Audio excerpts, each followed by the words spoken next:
Lots of dancing over here. Lots of Oh, dancing you behind the can hear scenes. Yeah, I saw it. It's all good. Chris, I saw you. No worries. Welcome to the Comic Pins, though, everyone. Yes, mid-conversation. It's all good. But dancing's fun. I love to dance. No worries here.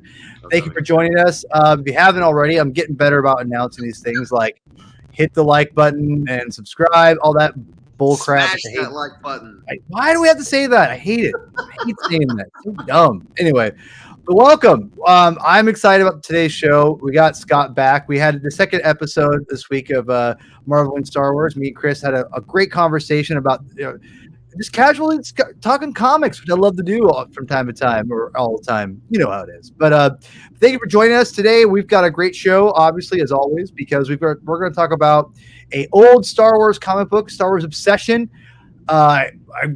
Chris picked it out. I'm glad he did. We'll talk more about why, and we're going to talk about a lot of different things about the comic book, but also Kenobi itself too.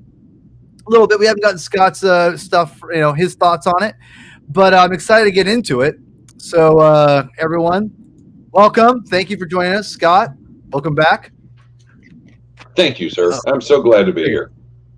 Yeah, I am always glad you're here. I'm always glad you're here. And Chris, thank you for second time this week joining us today. Twice in 1 week. I know. And like we haven't talked about the next episode we're going to do, so I'm excited. After we're done, we'll talk about that. So we haven't talked about it, but I'm sure it's going to be exciting because it's a lot of fun. This show's fun. So man, you guys, anyway, you guys who can just stay up all night, it's awesome. God, I'm not. No, it's not as. Well, now you can see the cams, sir. So now you can see the cams. Don't worry.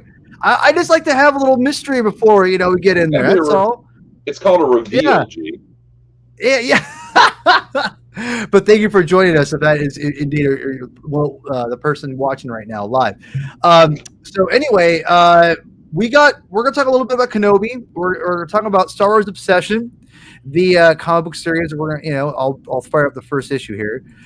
This is like the trade, I guess you could say. Or actually, no, I have the trade here. I'll show what it looks like here in a second. But that looks like the Marvel Unlimited version. It is definitely the Marvel Unlimited version. But it's basically the same thing as Dark Horse, but it's just missing the logo in the front and it's got the Legends thing on the bottom.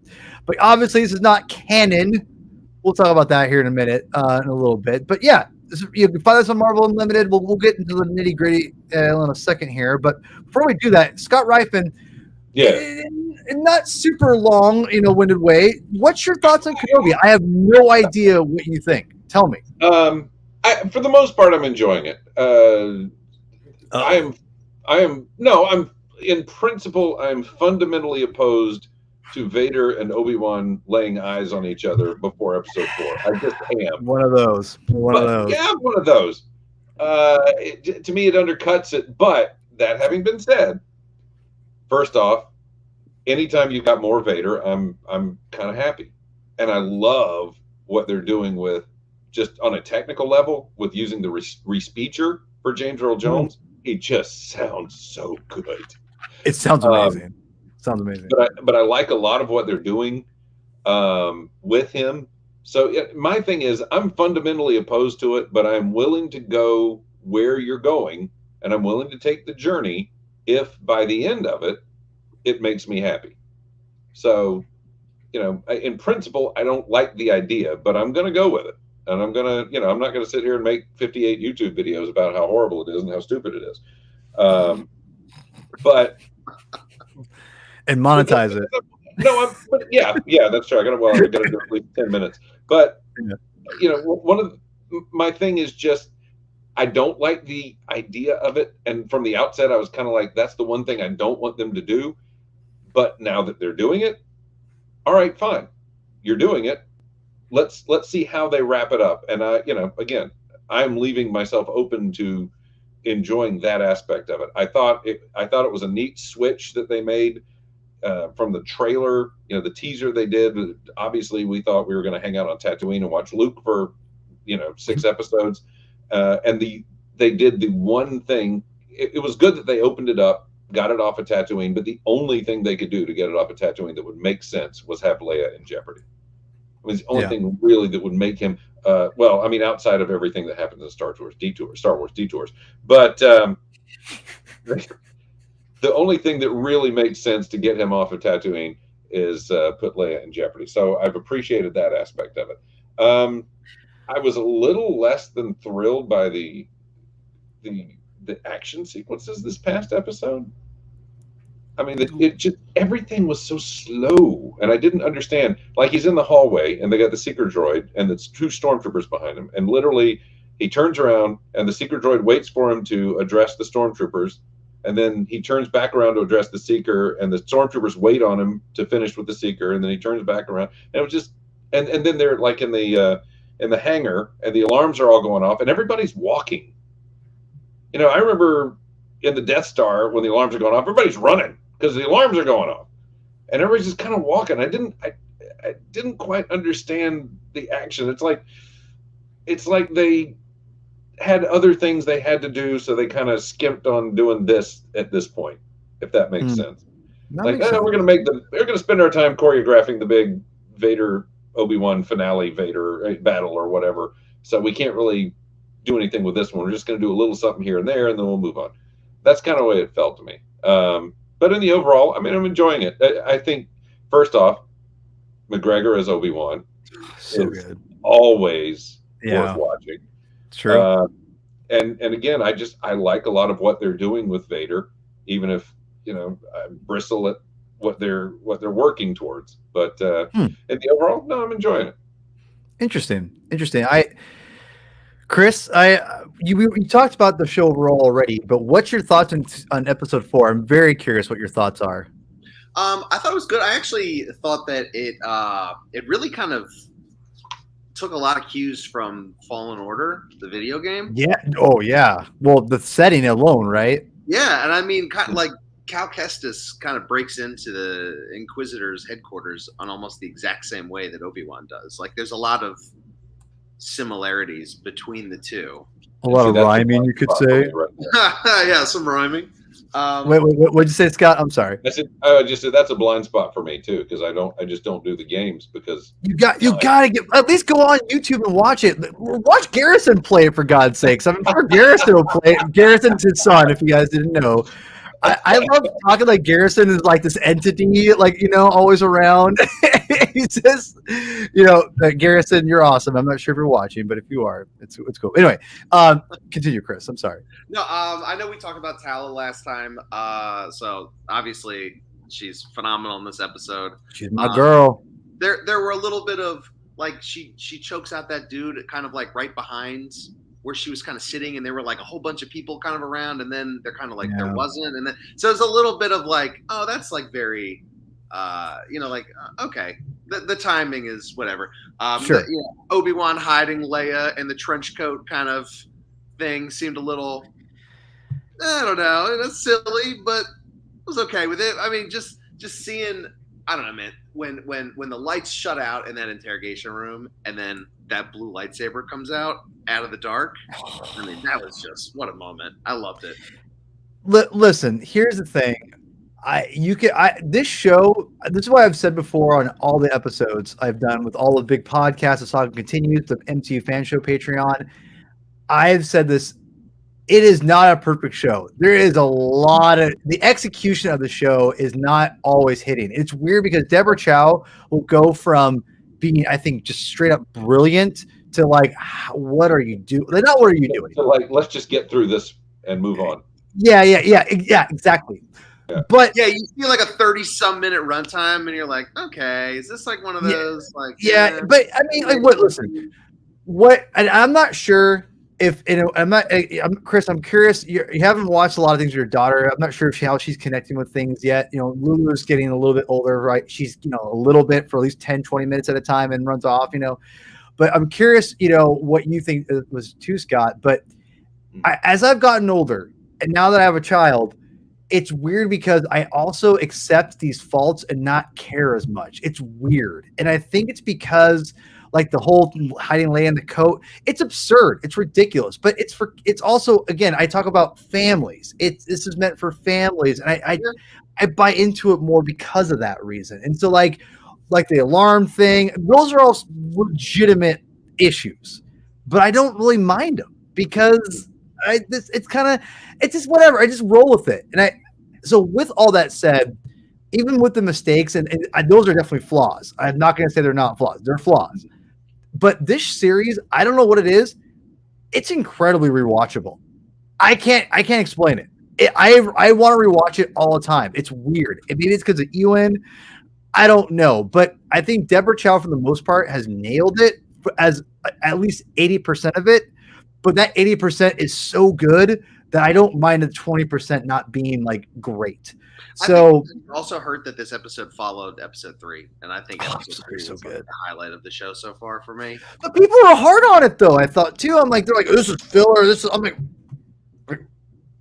wait. That scene when he's Vader, Vader versus Obi-Wan is filler.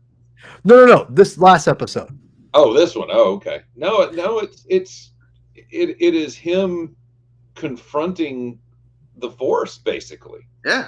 Yeah. I mean, because he has removed himself largely from the Force, and he's a broken guy, and this is the beginning of him putting himself back together. That's not filler. That is 1,000% corner in this episode, dude. When he twirls the lightsaber, right there is that is visual representation of he's moving forward. So. Yeah. I mean, I listen, is the episode perfect? No, I've only seen it once, but I gotta tell you, I loved it. And the T-47s, even though it looks ridiculous at parts, I still loved it. Dude, I still loved it. I still loved it. Woo! T-47s, I'm like, yes. And they look bad at times. Not all the time, at times. The landing looked bad. But the throw. Oh, I was so. They were there. They were there, and that was good. And they sounded good. I keep harping on the sound, but the show sounds really good. There are two things that really stand out to me. The production design is tremendous. Yeah, and the sound is fantastic. I just wish the music was good. It's not great. The music's not great. No. Hey, can I give you a pro tip, by the way? Sure. Speaking of music, that reminded me. I work for iHeart. I work for iHeartMedia. If you didn't, he does. I do. And we have the iHeart Radio app. And every year on May 4th, they always promote, we're doing the May 4th, the May the 4th Be With You channel. And it's all Star Wars music all the time. What they don't tell you is all of those specialty channels are actually HD side channels. They're actually broadcast radio stations in some town somewhere. Oh, really? Yeah. But what that means is they're always running. In other words, the May the 4th radio channel on the iHeartRadio app doesn't just run May 4th. It runs every day of the year. Okay. And I was thinking about that because I was listening to it today, and they were working the Obi-Wan theme, the John Williams Obi-Wan theme in there, from the TV show. And they'd added it to the rotation. I thought, well, that's pretty good because it was well after May 4th. And, they got that music added to it. But just so you guys know, if you want your fill and you don't want to go through what you've got, that May the 4th channel always runs on iHeartRadio, 24/7, 365.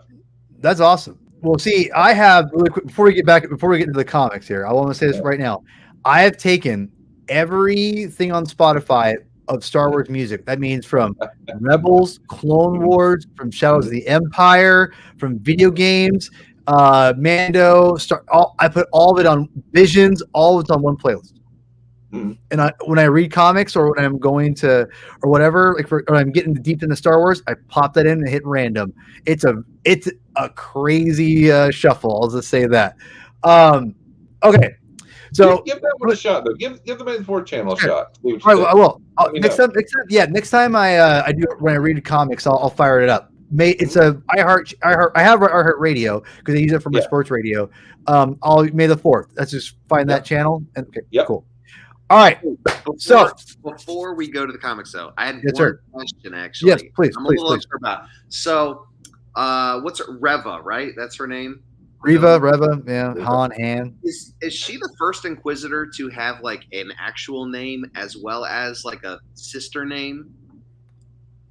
Dude, that's a good point. I didn't think about it because they don't call her third. They don't always call her third sister. They call her Reva. Rarely call her third sister, but like the other ones, they like only ever refer to them as like ninth brother or fifth brother or whatever. But maybe the title is a big deal to them. So it's actually the fact that they don't call her third sister is Maybe more that's an in line. insult. Yeah, exactly. The fact that he's like, "You're the least of us," it makes more sense with that then. Just Oh. it's a good idea. Throw it out there.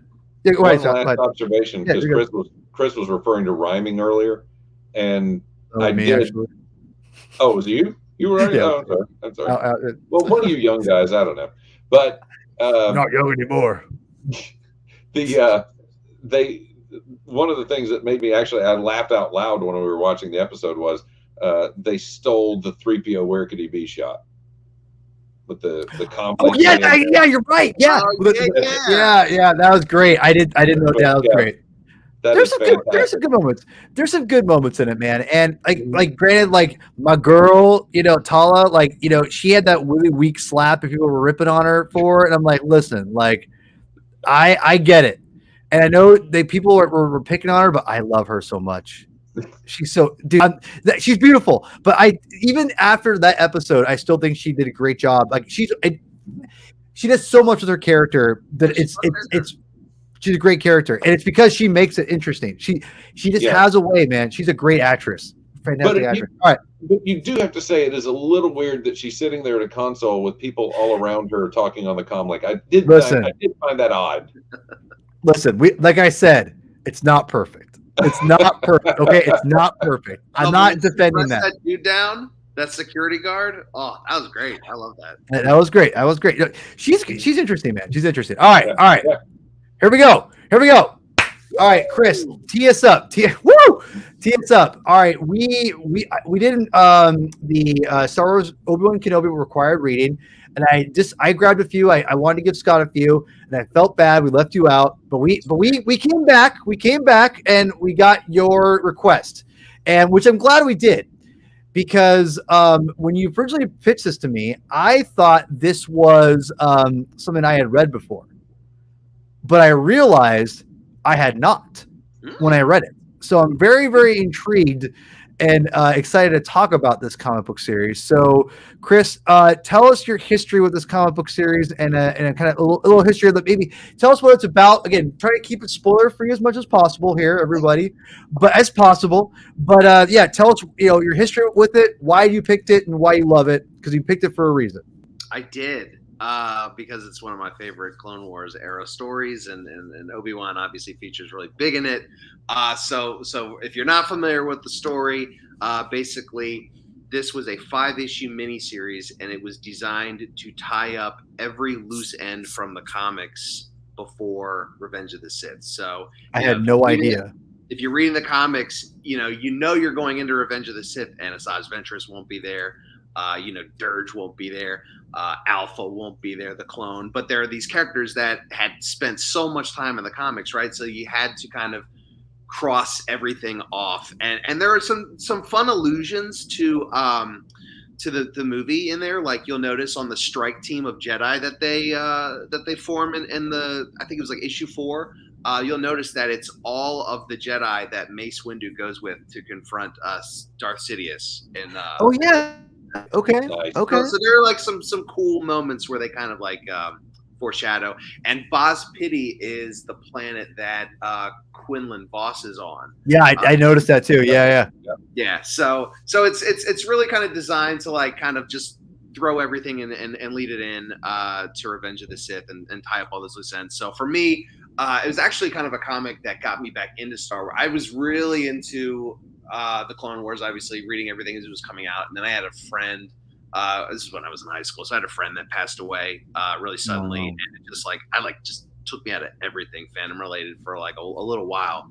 And my dad got me the first issue, and he was like, hey, like, I know you haven't been really into Star Wars for, a couple months or whatever, but, I saw this at the comic book store and I thought you'd really dig it. And so I, picked it up, and I was like, oh my God, like the artwork. The thing with this story too is like, for me anyway, like the artwork is like 80% of how awesome the story is. Yeah. Brian Ching he's awesome. He's ridiculous. Yeah. He just does such a good job with just the kinetic energy in the comic. I know you'll probably talk about the layouts, but it's we'll start with the layouts. And I forgot that Hayden Blackman wrote this. He's very hit or miss for me, but he hits this one for me. What else has Hayden Blackman done? Help me out here. He did The Force Unleashed. He did the story for that. He did Oh, Darth Vader. Okay. Yeah, he did Darth Vader and the Ghost Ship. He did all the Darth Vader hardcovers. Yeah. Yeah. Ghost Prison, I think, is what it is. Ghost Prison. That's it. Yep. Yeah. Ghost they're over there. I have it somewhere too. I have a couple of them. I read the Dave Gibbons Darth Vader comic series. That we should do a Darth Vader episode where we don't have to we don't have to do a deep dive of all those comics. We can just talk about them peripherally because Anyway, I'll leave it there. All right. So interesting. This comic is basically got you back into reading Star Wars comics and Star Wars, getting back into Star Wars in general before Episode 3. Yeah. Did this comic series help you with Episode 3 and like enjoying it and just kind of getting more like hyped for it? I mean, it definitely, as it was coming out, it built up the hype. It had General Grievous in it, and he was still such a mysterious character at the time.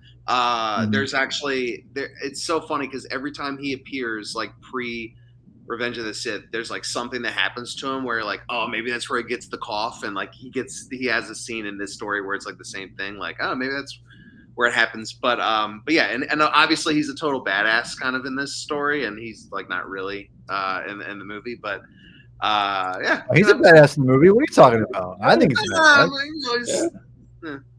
Oh, whatever. Let's stop it. All right, Mr. Ryfin, I'm very curious because you, sir, I'm so envious because you have so much Star Wars like books and you just buy them all, and I'm very much like you. I'm just buying. I gotta figure out how to get my canon shelf up to snuff here because I got everything kind of all tight away right now. But you buy everything, and but at this time frame, were you reading the books and the comics, getting hyped up for Episode 3? I gotta tell you something. I've never not been reading the books and the comics. Really? No, I mean, just well, I've never taken a break excuse me. No, literally, I have never taken. You always hear about like Chris had this story about getting back, and when I do the My Star Wars Story podcast, that's always part of the story is the people who dipped out for a while and then when they got back in and what got them back in, and I always find that interesting because I never took a break. I read the Marvel series, the original Marvel series, until it ended at 107. And then a couple of years later, when they did the Blackthorn 3D books, I was there, and then when the Heir to the Empire, or not Heir to the Empire, but Dark Empire came out, I was there. I've never taken a break from Star Wars. So if was I reading it then? Yeah. But the interesting is, because I do get everything. I do read all this stuff. It had been 17 years since I'd read it. So I don't think I went back and reread it after that because there's just so much. And I want to say, I think last time we talked Obi-Wan comics, I thanked you for giving me some things to read because I did get to revisit some things. I want to thank Chris for bringing this one back up because it was a lot of fun. Yeah. Really quickly, I just want to say too, I think you're able to also stay in it because, I mean, again, not bring the age up, but I think because you grew up in an age where you had more disposable income because I didn't, because, as a kid, I had very selective, like I could only buy certain comics a week or, so I had it's not a matter of disposable income, but when comics are 40 cents, it is easier to buy more of them even back then. Yeah, fair. That's fair. No, but I think you're right to an extent. Like I never fell out of comic books. It's just I just didn't have like the money to always invest. And I will say when as I got older and I stopped reading as many Star Wars books again because of money and time and things like that. But for me, when Phantom Menace came out, I wanted to go back in. I couldn't go back in. So tell me this: reading the story, did you like it? Was it memorable then, and did you like it more now? Kind of bring me in, compared like the reading experiences, if you even remember reading it in the first place. I don't have a lot of recollection of reading it originally. That's why I'm glad Chris brought it up because it is a fun book and it does. At the time I was reading those when they came out and then month to month. I didn't read the whole story as one back in the day. I read them issue by issue. And so reading it in the flow of the story, I think it's just a lot better. It's kind of the way I read now. I kind of wait on things until the storyline's done and then kind of jump into it. It is fun, and it is one of those things where you get to see a lot of things in episode 3 or coming up from episode 3. One of which is you get to start to see Anakin's turn. Mm-hmm. It doesn't hit you as suddenly in the movie because if you've read this, you start to see instances where he's taken a little too much joy in the darkness that's happening out here. He's enjoying having killed this guy a little bit too much. I'm a little concerned about Anakin at this point. The other thing I found interesting is it seems to me that the Jedi Council are very well aware of his relationship with Padme. Yeah, I saw. Yeah, that was very interesting. And yeah, that just kind of struck me that nobody really stepped in, and Obi-Wan got a little cautious with his words. Hey, you may want to rethink this. But in the overall, it seemed like they all knew about it. They all, because it was kind of, well, they don't know where to find. They all know where to find you. They know where you're going to be. You're going to be on that boat. Yeah. So they know he's attached to her in a way that they have forbidden, but they don't do anything to stop it, which plays into a thing that I've always found interesting. I think you and I will agree on this, and Chris, I always feel like the Jedi are very responsible for their own downfall. Absolutely. 1000%. Their over-reliance on their tradition, their rigidity, and part of that is that attachment rule. I think they're very responsible for their own downfall. And in this situation here, they don't take measures to stop this attachment when probably they should have. It's another reason why they're responsible for their own downfall. If you make this canon. No. I think no matter which way you look at it, when you look at it, I know you're going through the Clone Wars for kind of. I think you're starting kind of going to. I'm watching it right now. Yeah. Yeah, and so you'll see. I think even more. To me, legalism, especially like Mundi, like he's such a dick, dude. Like I seriously, like there is towards the end of the series, and straight up, like there is some episodes where like with Yoda, like the Yoda arc, which I love. Some of my favorite Star Wars stuff ever is that Yoda arc. And Mundi is such a dickwad in that series, like that arc. I'm just like, what? I'm like, but again, what I love, and I think again, this is where George's brilliance really comes to play. And I think is that again, this comic kind of plays into that a little bit. And the idea that the Jedi are definitely one of the main problems of their own downfall. It wasn't just Palpatine. Palpatine was smart enough to use it against them. He exploited it, exactly. Yes. He exploited it, and I think it shows that where the Jedi had faltered, and how they need to grow. And I think that Qui-Gon again, Sam Witwer is brilliant because he really brought up, made me realize how important Qui-Gon is for the Jedi going forward because he's not like them, and he defies what they are. And I think what also is interesting is that I always go back to and compare the Jedi are very much like a religion that is so much tied into its own minutia. Mm-hmm. And that is an example of real life because, so many different religions get so tied up in their own legalism, their own legalistic ways, they lose sight of what they're actually doing. Yeah. When the whole church is having a fight about whether or not you should have a piano in the church because it's not mentioned in the Bible, you've lost the script. Yeah, exactly. And I think that there was something, and again, that's not just it's every religion, man. Like every religion has this problem. And I love that George I'm not sure if this was a subtle thing he wanted to do or it kind of developed into that, but that's what it's turned into. And I really do hope, a little mini side tangent, I really do hope that in the future, like with Rey and everything, and Luke they talk about it a little bit in Book of Boba Fett. I do hope they do decide to consciously take the Jedi in a different direction. Yes. And make it very obvious that way. That's just, I hope they do, because I want to see Rey develop a new Jedi Order, because Luke didn't do it. That ship sailed. I don't want to get into that whole thing, but Rey is there. She's a great character. Let's use her. Let's make the Jedi something different, and let's use that past to do it. So make the Jedi great again. All right. Anyway, moving on. I hate you so much. I love you. So getting back to the comic itself, you were saying you really enjoyed reading this again. Yeah, because it just it takes so many nice little nuggets that we're going to see in episode 3, and gives us a reason for it. It puts it there. It's very smart writing to me. Yeah. The art is interesting because it's, it's kind of got, Ching's got that kind of, I've always, and when I got to meet Jan Duursma at Celebration years ago, I said, I feel like they modeled their house Star Wars style on you and what you do, and he's got a little bit of that. Oh yeah. But he's got a little bit of that, but he's also got a little Rob Liefeld in him at the same time. Yeah, he does. Yeah, dude.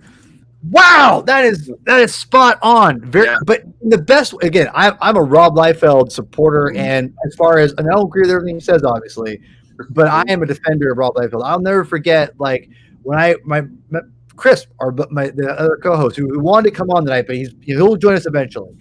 But I'll never forget, Chris was trying to tell me, like, oh yeah, these people are like, making fun of Rob Liefeld to his face. I'm like, why?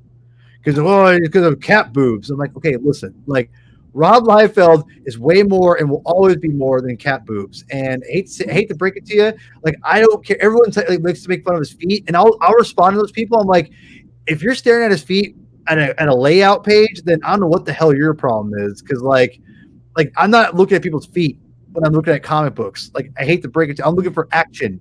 And Rob Liefeld is a great layout artist, and he's a solid artist overall, in my opinion. So no complaints here. But you're right. Like, there is an image extreme of not just of like Stephen Platt, and the other guy. What was his name? It looks very reminiscent of that house style of Rob Liefeld from his Extreme Studios. Extreme, yeah. Or Maximum, I guess, was what he did after he left. Well, yeah, he left when he left Image. He did Maximum. Yeah. During Image, and then they got mad, and it's a whole thing. Which is I'm not sure if you looked at his podcast at all, but it's incredible. But no, I haven't. But I used to buy, the Battlestar Galactica that he did with Maximum. So yeah, and they got mad at him about that, dude. You need to go, and I'm telling you right now, go listen to the Rob Liefeld Rob Observations podcast. That is tailor made for you, sir. Because you guys are roughly the same age. Like, you guys, I think you guys are both in your early 50s, right? I'm 51. Yeah. Yeah. He's a little older than you are. So he's like, I'm telling you, everything you love is right there, and it's one of the best. It's maybe the best comic book podcast out there. Anyway, go listen to Observations. It's fantastic. So back to this comic book. I didn't read this comic book at all. When you first told me, Chris, to read this, I thought it was the introduction of Asajj Ventress, him getting the scar, like kind of like mid of that series. When you're like, what about Obsession? I was like, we don't need to read that. It's whatever. And I remember when you go, let's read this. I'm like, okay. And I went, where is it? I'm like, oh, I have this. Which, by the way, I used to have that one. When I thought I couldn't get the epics for a while, because the Clone Wars epics for a minute were getting, Chris or Scott, yeah, you guys. Well, now don't I have that one too. Oh, I know you do.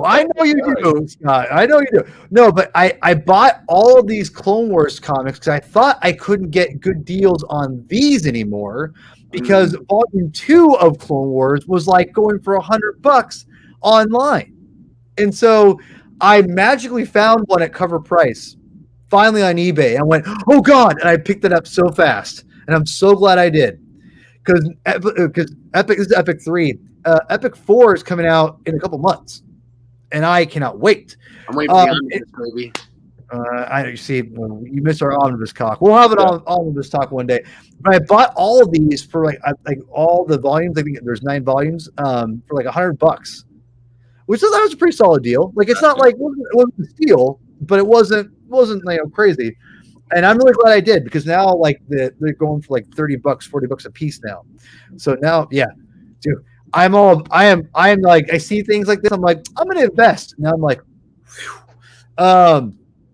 But yeah, this is, I believe this is only Obsession, I believe. Or wait, there's a couple other issues. There might be like a free comic book day, like brother's story in there too, I think. No, but it's great. I mean, it's of course he whips it out. G was watching and he brought it to me. It's like I've got the best personal assistant. Producer. He's a producer, man. Like, G, why aren't you doing this for us? Come on, do it for me too. Yeah. So this is here, and so you can find it on this if you have it on. Find it at a cheap bookstore that doesn't know what they have. You can also find it in this Epic as well, which you can find this still at cover price. And also, obviously, on Marvel Unlimited, Comixology, et cetera, et cetera. I really enjoyed the series. There's a couple things I want to bring up as a comic book lover and as someone who tries to write comic books now and writing scripts. And one of the things that we talked about, Scott, and you talked about too, Chris, kind of differently in different ways. You talked about how much you liked Blackman in this comic. This is a really fun story, right? Mm-hmm. And in the art and everything, and the layouts. What I thought was fascinating, I'm going to bring up a great example here, is one of the things about writing comic books, and again, I know very little, and I've written, but I've written a little bit as far as everything. You let the storyboards do the talking, and there are no sound effects, not very many sound effects in this whole comic book series. If you guys can check, there's a few, but not many. Blackman lets Chang do all the talking pretty much. There's not a lot of dialogue. There is, a couple places here or there, but not really. And I'm going to show you this is a great example. He's letting the layout do everything, and it's beautiful. This is a great layout here, right? And then, go ahead. No, I was just going to say, and that's the opening of the whole series there that you were showing. And the great thing to me about that is you can't just blow through it. There is so much storytelling on that first couple of pages that you have to sit and really read and study those first couple of pages because there's a lot of motion and there's a lot of things that are there that if you just glance at them there, you miss them. Lewis, no sound effects, and there's three word balloons here. And this is why I'm telling people that the comic book medium is just such an underrated thing, man, because you can get moments like this, right? And Scott and Chris, you guys both give me some examples you want to talk about, but just whenever you want to, just, you're free to go, let me know when you want me to bring it up. But I'll just kind of end on this, a little fun tangent here. I love this stuff. Is you get moments like this where it's like, okay, like never, and then all of a sudden, bam! It's like, you get lots of dialogue, but this is a really pretty impressive paced comic book. Because remember, it's only 4 issues. This is not like a 6. This is or 5. Excuse me, 5. It's 5. I'm sorry. All right. I'll never do it again. 5. Yeah, thank you. But Chris, we talked about this, right? 5 issues is like a good 4 or 5. I think to me is like the perfect amount. Like it's 6. I'm not saying 6 is bad, but anyway, kind of wrapping this up, like Blackman really holds back here, and he lets Chang do everything. And I want to bring this all up as well because Chang's layouts are they're great. They're very old school, and I'm trying to find one in particular where it's where is it here? I'm trying to find one. Oh, that's my example. I know I got it. Don't worry, I got you. God, I'm trying to find something where. Anyway, there's just so much motion in those things too, though.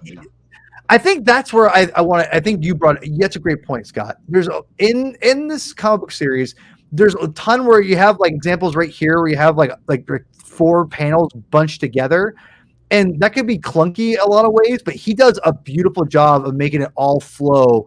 Again, that storytelling aspect that people don't.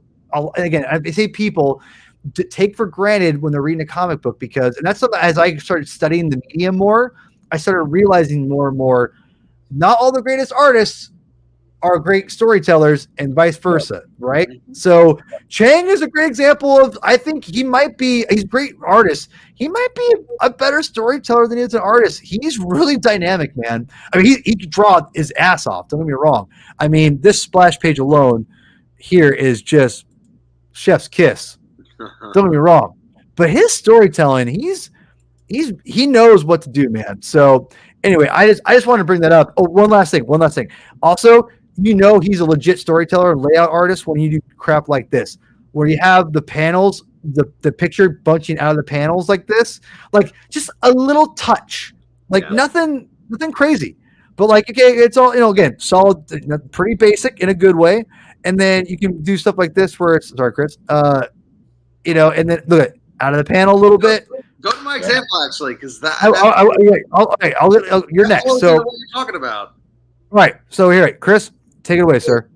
That top panel is one of my favorite kind of panels when they show the continuous action, like yes, and you feel it.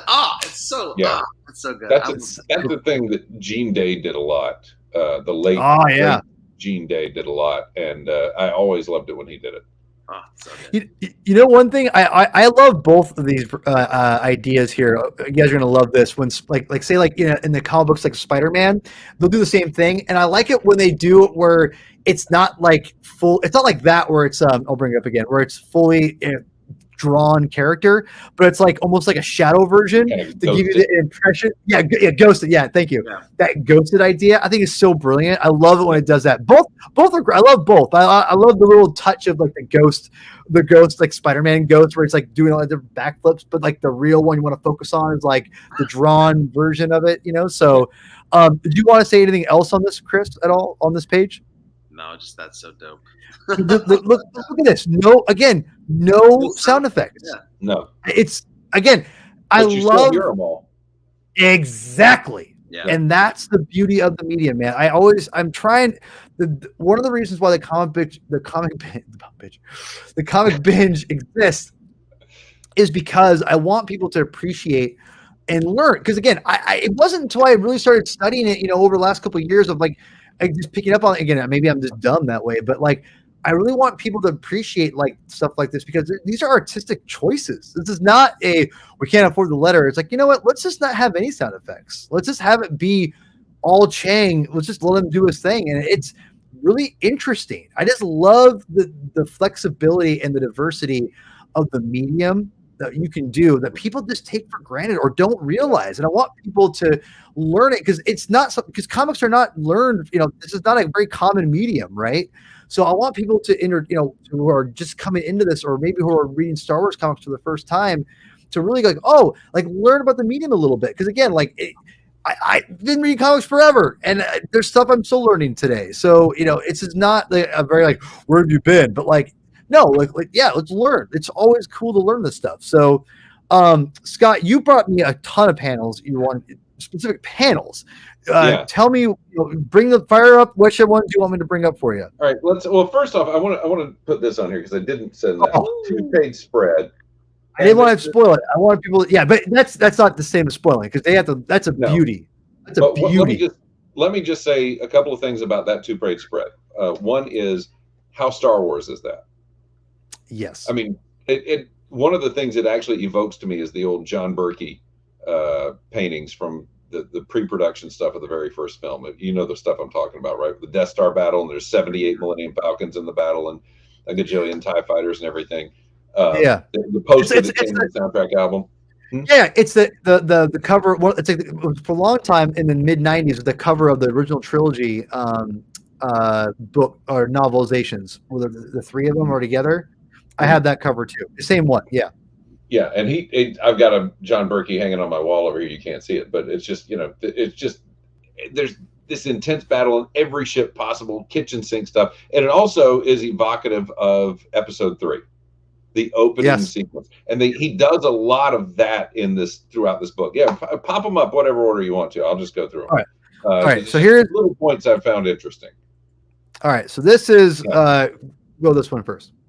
All right, so here we routed the Confederacy and killed Ventress, but this doesn't feel like a victory. Here you start to see Anakin, he's celebrating a death, and Mace is going, the decisive battle is the last one. That's it. You're starting to see Anakin and Mace not exactly on the same page there. Is that one that I sent?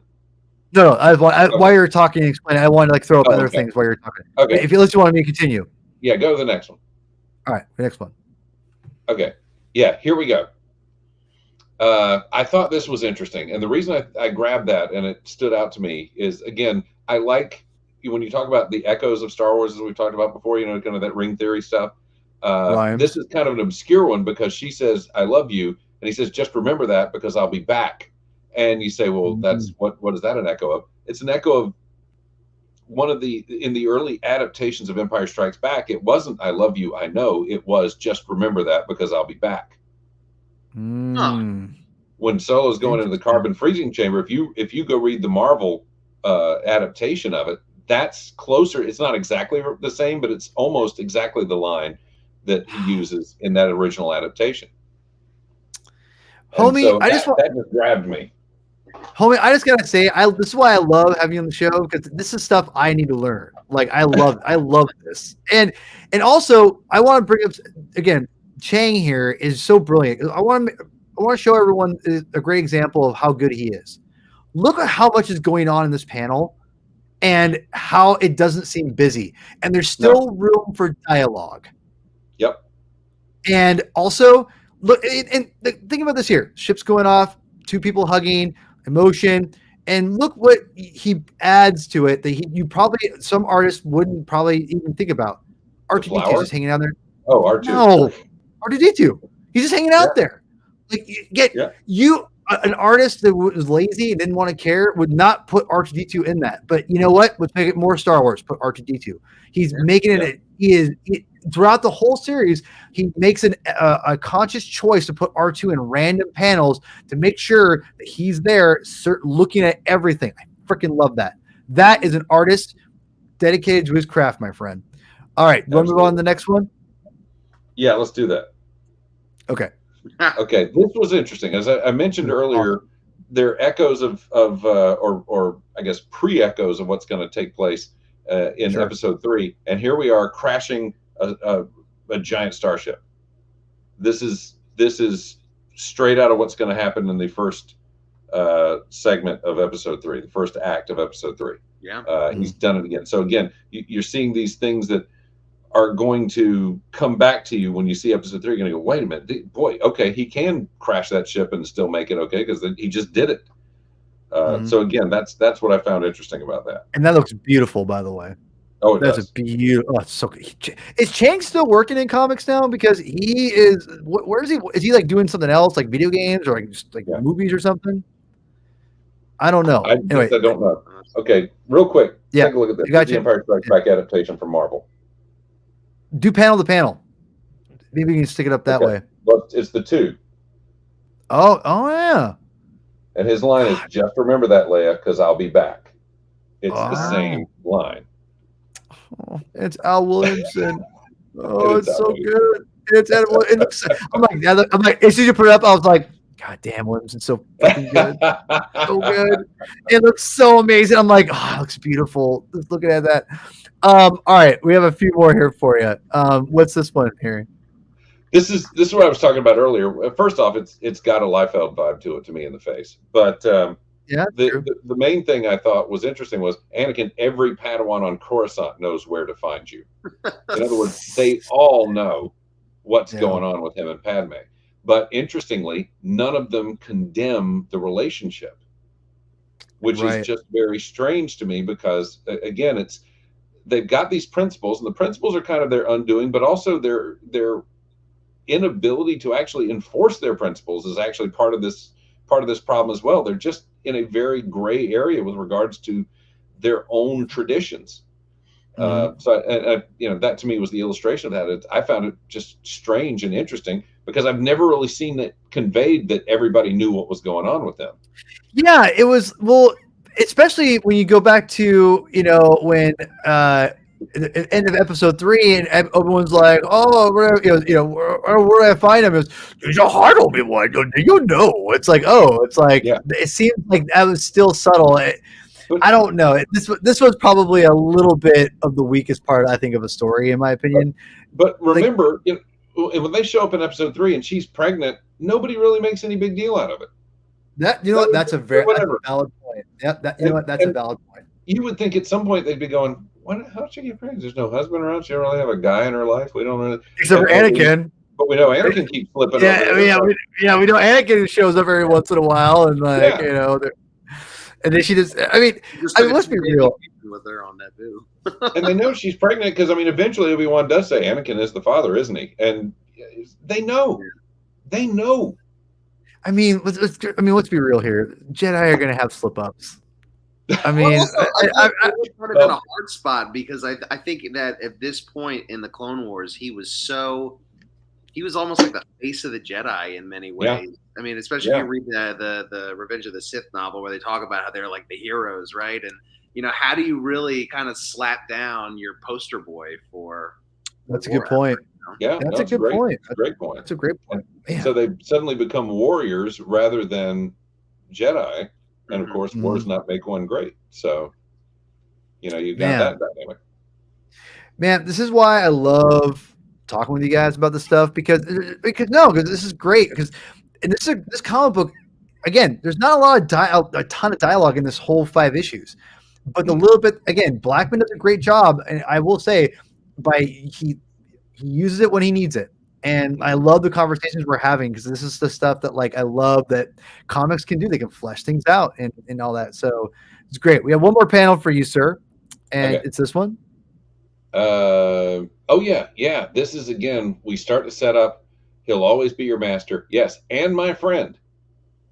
And when you know what's coming in episode 3, he's not always going to be his friend. So it makes it. It's a nice. Again, they're doing a little bit of setup to make things pay off even better in episode 3. I mean, that's what I like about this miniseries and in general is. They're setting up a lot of things that make episode 3 resonate more with you when you watch it. Mm-hmm. Yeah, no, that's a good point, man. I love this stuff, man. This is why I love Star Wars comics because I feel like unlike any other mass franchise, it's not like again Marvel comics because it's a little different, or DC or whatever. But I think it's the one franchise because of the whole canon and everything. It's got such a unique thing. It really does inform different things, sometimes unintentionally and intentionally. And I love that people just get, the novels too, right? I mean, but for me, how I connect to Star Wars the most, besides film or TV, is through comics, obviously. So, but I love. There's so much in the margins, and the comics give you a chance to explore those margins. Yeah. I think to me, I always will say it's better because in novels that you have, it's like you're getting more into the people's heads, in novels, which isn't always what I'm into. Yeah. Because to me, the story is what matters the most to me, and that's why I think I love comics so much. Is that the comic books are so streamlined that you have nothing but the story. You can get in people's heads, obviously. You have, word balloons and thought balloons and all that crap, but it's more emphasized in getting the headspaces of the characters in books and prose than in comic books. And I love stories more than I love, people's narrations or people's thought processes. I find that stuff interesting, but not as interesting as the story overall. So, well, sometimes you get hamstrung too, because, and again, as the guy who was at ground zero with these novels, there were times when a book was pitched as a book, and then they went, "Hey, no, make it a trilogy," and you can tell. Yeah. Because when a spaceship is described, how the spaceship is spinning, and they take 6 pages to describe the spin of the rotation of the spaceship. Oh, please don't do this to me, please. Let's tell a story instead. I mean, and there's good pros out there, obviously, for Star Wars. Don't get me wrong, but I mean, we talked about Light of the Jedi of the New High Republic. The High Republic's been, somewhat, I wouldn't say disappointing, but it's just not been as good as I want it to be. That being said, Light of the Jedi is maybe the best canon novel. It's probably the best High Republic stuff you can read, bar none. And it's my favorite canon, maybe one of my favorite, if not my favorite canon novel, one of them. So, which sucks. Shadow of the Sith yet? I've been hearing real good things about that one. Oh yeah, the new one. Yeah, the new one that hasn't come out yet. It comes out in a few weeks. Everybody's showing theirs on Facebook, on Twitter. They moved the embargo date up, so that's rare that they do that. Yeah, this is honestly in this book because it's explaining a different era. It's an interesting idea. Luke, Lando. I mean, characters we haven't heard. OG Bestu, Darth Vader, Volume 3. Read it. So good. We'll have to read. We'll have to do our big Darth Vader thing sometime where we'll dive into every series. Just kind of not like deep dive, but like peripherally again on the surface of the whole series. If you guys have read it or whatever, and talk about it because the Marvel comics they have produced the best Star Wars comics ever, and with Darth Vader, it's Star Wars comics, and it's with Darth Vader, not Darth Vader with Darth Vader. It's incredible what they've done, and Greg Pak has just been. I didn't think he'd be able to live up to a legend like Soul's run, man. But dude, it's not quite that level because Soul is very unique what he did and was very creative. But Pak is just he's pushing it. He's making me think twice. I think it's my least favorite of the three so far. Oh, I'll take Pak over again any day of the week. I will tell you, I've enjoyed every incarnation of their Vader title, and it's always one of those things where, in premise, my belief is Vader is the toughest title to do in all of Star Wars. Yeah, absolutely. Yeah. He is the bad guy, but he's also your protagonist of your book essentially, and your protagonist has to have wins, but the bad guy cannot have gigantic wins. For the sake of the rest of the galaxy. At the same time, if you deal him a loss, you diminish him as the villain. Yeah. So it's very tricky, and every time I go, well, they can't. They're starting over again. They can't do it again, and they do it. And I've been very impressed with their Vader books in particular. We might have to reread the Pak stuff, especially since Chris here is speaking out at a school here. And saying bad things because I thought that I don't hate it. I don't hate it. I just that's my least favorite of the three. Dude, you forget it. You forgot how some Gillian stuff. I like the run overall. That's my favorite run, actually. Uh-oh. Yeah. Well, we thought we were getting out of here on time tonight, but yeah, later. Chris just cinched it. Oh. But I love that era of Darth Vader, that like post A New Hope. I love that. And the Soul stuff is really good. It's a very different era. It's a different Darth Vader. Oh, so pretty dusty over here. I better redust this. Anyway, this is thank you for joining us. Chris won't be joining us anymore. And see you later, Chris. We've lost Chris somehow. I'm not sure what happened. I might be, I'm just kidding. Wait a minute. As Paul does his heel turn, my room goes red. Oh yes, yeah. There you go. There, I like the red. Looks good. I actually think I like the red more. I like the red more actually. In all seriousness, Chris, we might have to reread everything because Gillian's the era. I can see your point. The era of that Vader is interesting, and especially I think because the first 6 issues are almost flawless, with the exception of how ridiculous LaRocca does those cyborg characters.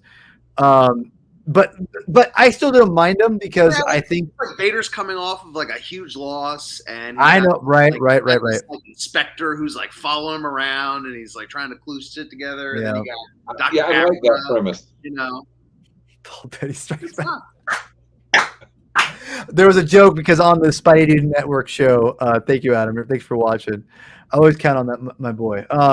No, I call myself Paul Petty because I was mad about something, and I also love Tom Petty. I'm a big Tom Petty fan, and I said, call me Paul Petty. And so Adam, my boy, that's awesome. No, I'm with you though. I think those 6 issues though that his Gillian's initial run is they're almost flawless. It's so good. So I want to make that very clear. Vader down. I mean, that's a great. Dude, I love Vader down. People like run around. I'm like bragging on it. I'm like, get the hell out of here. Like, this is good stuff. Like, and plus it's Diodato, dude. Diodato could shit on a brick and draw it and look great because he's that good. Like, Diodato is freaking good. I'm sorry. I freaking love Diodato, man. He's so freaking good. And like when he was drawing Star Wars for a while, I was like, God damn, so good. And Lineal U too. Like that was a time where he was doing the covers, and I think he did the interiors too for a minute. When him and or her and Sala were hold on. I get Sala and what's the other? Is it not Sala? Sala is from Dark Empire. Sana. Yeah. Sana is the one from the Kingdom. Sana Stars, yeah. Which I love Sana. Sana's a great character. When he was doing the pencils for the main series, it was good. When they did like a breakout thing, the art was so good on that. So, dude, we might have to reread the Gillen stuff, man, because it's been a minute since I've read it though. It's been a minute. You know they have it in an omnibus. Oh God, well, which I bought 2 of by accident, right, Scott? I should buy 2. Yeah, and then Garrison's like, "Can I have one?" No. Save us one in case it gets flooded again or something. I don't know. You have it in case something happens. Yeah, that's why I bought 2. I'll tell my wife that. 2 different covers. I had to get it. I have to get 2 of everything. Oh God, I love you, Scott. We might. I'm going to throw it out there. Would you guys be? I'm doing this for Doctor Strange for Alex from Comic Book Historians as we wrap up here. He's making me read like literally 40 Doctor Strange comics. So it's awesome. Would you guys, if we'll talk more after we're done here in a second, but if you guys are interested in doing like a long, not like a deep dive, but like kind of a peripheral dive, where we all read those 25 issues, because each run so far has been only of the 2 anyway, only about 25 issues. So if you're interested of not deep diving, but reading those issues and going over them, I'm in. I'd be in. It's just for you guys. So we'll talk. But this stuff. I know this has been. I love our dynamic. I said it before the show, before Chris is on here. I've been blessed by getting to know so many different people of so many different ages, and I'll be able to mesh. What's that? It's always the age. Always. I mean, it's the truth though, because I've got like people who are like 10 years younger than I am on the show, and it's like, God, you're so young. You're a baby. But like I've just been blessed of getting to know so many different people, and one who are willing to come on the show and talk comics with me. But like just having fun, like getting different personalities together. It's just so much fun. I love it. And I really stumbled on something fun with you guys, so I love this dynamic. So we'll be back next month. We haven't figured any of that stuff out, but we will. We'll figure it out. Scott, you're awesome. Thanks for coming on. Pimp your stuff, man. I mean, just I'm in Ripen of my Star Wars story. Somebody I did a podcast earlier this week. I did the Rule the Galaxy. I saw that. Yeah, cool. Yeah, and Joe, the host of that, said, "Yeah, and I used to do my Star Wars story." And I went, "Well, no, I still do it. I don't do it very often." I hate it, man. Yeah, it's still there, and so it'll be back. It just it'll be huge when it does too. When you come back again, if you did it now opposed to back then, it's gonna be even bigger. Like it's gonna be huge. The question is, because I just don't have the time to do it as well as I want to do it. And I guess the question is, what do you think? Should I put several in the bank and then release them on a timely schedule, or should I just do them when I can get them done and put them out?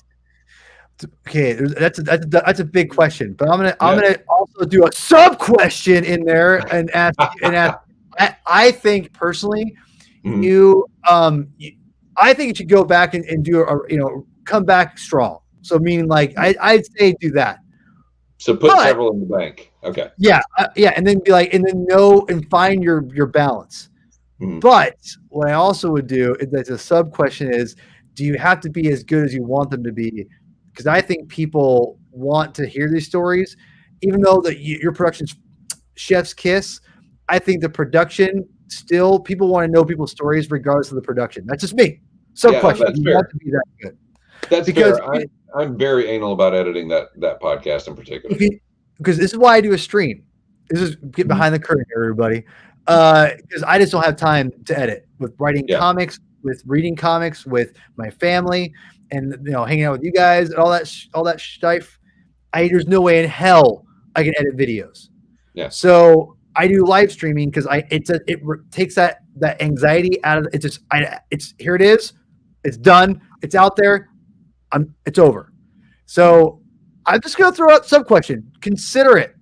Would you consider it doing a live stream of my Star Wars story? Because I think your dynamics, you can get someone, you can get anyone talking and get them going deep. I think if you did a live stream, my Star Wars story, or find the balance of a live stream, something like that, where you don't have to be committed to like doing like an 8-hour, because I know your production is phenomenal. Well, you can find that stuff here. But like when we did ours, I think we talked for 4 hours. Bro, we talked. Well, we talked for maybe 5. I mean, it was. It was so much. And but then I had to wade through it and go, okay, where is his story and where is us discussing things, and I had to boil it down to your story, and that's where a lot of this goes. Is I like to just sit and talk to people and just get them to say whatever they want to say, and then in that find their story. So it almost, what I do and what I want to do almost demands doing the editing. Now, that having been said, I have this and I have the Rodecaster Pro and all of that because I want to start doing things live and streaming them like we're doing here. Okay, I'm just gonna end on this because I'm just gonna blow your mind. Okay, I'm gonna bring my boy. I'm sure my friend Alex from the Comic Book Historians. I bring him up all the time because I love the guy to death. He's a great guy. I need to get you two together. You guys would be two comic. Oh my god. I wouldn't even get a word in edgewise. You guys just be like, talking, because he's not like a bulgarious person like we are, but he's like, but you get him going, like he'll just, I love that about him. He's great. Alex, he does Comic Book Historians. I'm not sure if you ever go on that site, but guys, he did a Jim Shooter interview, 8 hours long, plus an addendum for. Jim Shooter and him 8 hours, and I watched every goddamn minute of it, and I freaking loved it. And I would watch it. It took me a week of eating dinner of when I was eating dinner with my family or whatever. I'd eat and I'd fire up on the big screen, and I loved every goddamn minute of it and the 4-hour addendum. Whatever. It was incredible, and I gotta tell you. I think I think that's what you do, man. You just do like whatever, how long that story is, because people will want to hear their stories. And whether or not people download whatever, because I think a podcast like this, we're going long. I got to wrap up here. I'm going to finish on this. I think people, for a Star Wars story, that people want it because they connect, and that's where I think where you could do the live stream. So just think about it. Find the balance. Find the baby bear. Where is the balance? Anyway, Scott, always it's a pleasure. Always a pleasure, sir. Always a pleasure. Chris, I know you look sleepy, man. You got a baby you're taking care of. I'm sorry. I'm sorry. I know sleep. I know. Anyway, tell us where you'll find your stuff at, man. Right there, man. At Vile0 on Twitter. It's where I am doing my entertainment thread. If I don't mention it, you will. So. God bless your entertainment thread. God bless it. God bless it. No, thank you for coming on as always. And again, coming up, stay up late for me, guys. Appreciate it. But like, subscribe, like the video. I am selfish because I almost feel like this is for me more than for like any show, because I get to hang out with you guys, talk comics, and then I just record. It's a lot of fun. So I'm lucky. I'm selfish. I'm glad I do this because I get to help you guys. So yeah, like the videos. Next week, let's be up your alley, I think, a little bit here, Scott. Like everything is I like for you. Rocketeer. We're doing the Rocketeer. Dave Stevens. Comic book masterpiece. Adam, who did Paul Petty's Back. He picked this, and we are doing it on Tuesday, the Rocketeer. And our friend Michael Templeton will be also on. He's a big Rocketeer fan. So I think Chris will be back. But yeah, Rocketeer, the original, I think what run of that was, I think it was like 5 or 6 issues, I think, maybe more. I have a hard cover version of it. Very excited. So yeah, that's next Tuesday. That was the first digital comic I ever bought, was a Rocketeer collection. I think I have it digitally too. And that I know I don't know how often you will watch my stuff, Scott. This will be an episode I think you'll want to watch or listen to. Just because I have a lot of interesting things to say about this comic book. So let's leave it there. Leave it there. So anyway, lot of fun stuff. For next month, I'll eventually announce what we'll do for next month for obviously Marvel and Star Wars, because we'll always have something to read. Obviously, we'll have a lot to talk about. We'll wrap up Kenobi a little bit, and but yeah, we'll probably end up. We'll see. It might even be Vader, because Vader might be a good thing to talk about at the end of this Kenobi series, right, guys? So anyway, what's that, Chris? That's very true. Yes. Anyway, all right, guys. This week, jeez. God, I know, man. I know. I didn't even know Javine was a thing this week, or last week, I should say. All right. Well, anyway, guys, we're gonna end this, and because Chris isn't here, I'm gonna say, read more comic books. All right, guys. Thanks for all joining us. See you later.